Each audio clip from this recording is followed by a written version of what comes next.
ওকে, বাংলাদেশের সরকারি ইপিজেড এর সংখ্যা কত? এটা 37তম বিসিএস ষোড়শ নিবন্ধন শিক্ষক নিবন্ধন পরীক্ষা আসছে স্কুল পর্যায়ে 2019। দেখেন 37তম বিসিএস আসছে এবং নিবন্ধনে আসছে।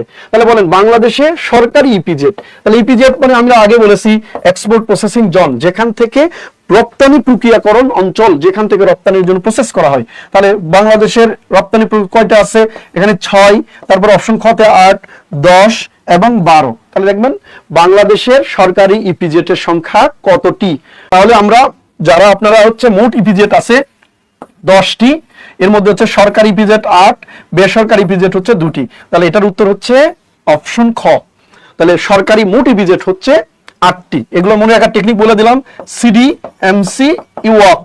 সিডি, এমসি কি বলেন তো? ইউওক। সিতে চট্টগ্রাম, ডিতে ঢাকা, এমতে মোংলা, সিতে কুমিল্লা, ইতে ঈশ্বরদী পাবনা, ইউতে উত্তরা নীলফামারী, এতে আদমজি নারায়ণগঞ্জ, কেতে কর্ণফুলী চট্টগ্রাম। প্রথম ইপিজেড 1983, সর্বশেষ হচ্ছে 2006। পরের